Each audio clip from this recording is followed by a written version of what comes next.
Ce programme de promotion de l'excellence s'adresse aux élèves les plus méritants des écoles de la commune d'Atekoubé. Le but est de créer l'émulation en milieu scolaire. Je suis vraiment très heureuse. J'aimerais dire à mes amis de bien travailler à l'école car seul le travail paye. Pour le président de l'association, il est important d'encadrer les plus jeunes pour donner à la Côte d'Ivoire des femmes et des hommes de valeur. Cette année a été une année particulièrement difficile vu les différents résultats des examens au plan national. Et cela fera la 8e édition.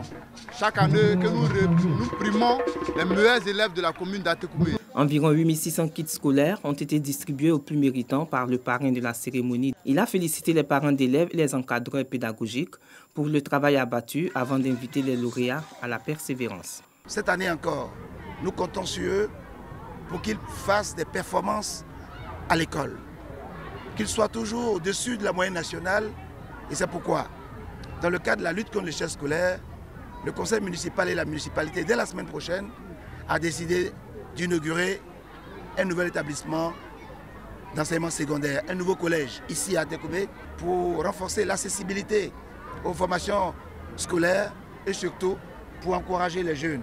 Cette 8e édition de la promotion de l'excellence et du mérite à Atekoubé est une action de l'association estudiantine et scolaire d'Atekoubé SK qui œuvre en faveur d'une éducation de qualité.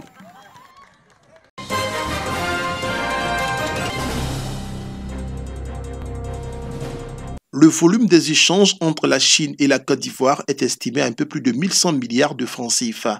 Ces dernières années, les investissements et la présence des entreprises chinoises dans le pays est la preuve du dynamisme de la coopération économique des deux pays. Cette signature entre la Cour d'arbitrage de Côte d'Ivoire et la CIETAC, Commission d'arbitrage économique et commercial international de Chine, traduit la volonté commune de créer un environnement d'affaires sécurisé. Quand on voit la vitesse à laquelle les échanges se font, on se dit qu'il est important de les inscrire dans un cadre beaucoup plus institutionnel.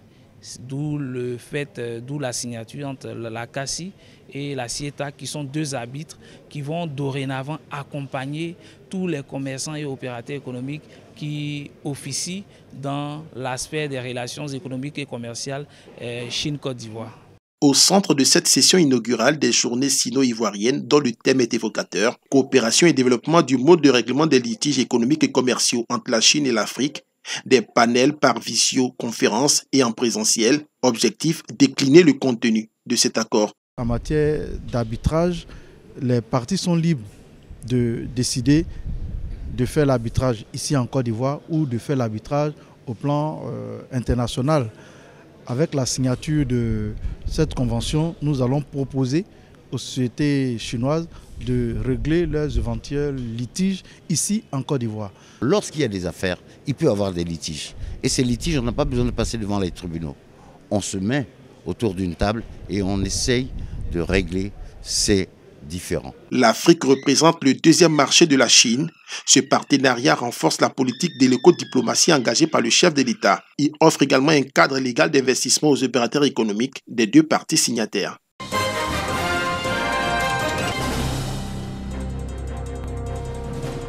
L'usage des matières nucléaires et radioactives présente des enjeux importants en termes de protection, ce qui implique avant tout de détecter efficacement ces matières. L'autorité de radioprotection, de sûreté et de sécurité nucléaire, en collaboration avec l'Agence internationale de l'énergie atomique, forme sur la détection en matière de sécurité nucléaire. Tout l'enjeu de cette formation, c'est vraiment de doter nos équipes de compétences techniques, de compétences pédagogiques pour pouvoir apporter l'information auprès de nos parents pour assurer la protection de biens, des personnes et aussi de l'environnement. Plusieurs secteurs d'activité utilisent le nucléaire civil. Radiothérapie et médecine nucléaire dans le secteur médical.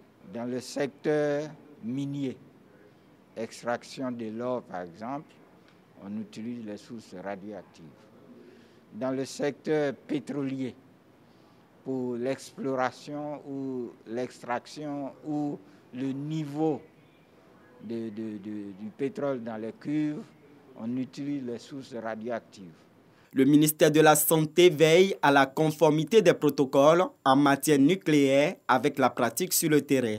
formation durable à l'outil de radiodétection qui nous permet de nous doter de cet outil pour lutter contre tout ce qui est risque en matière de menaces nucléaires.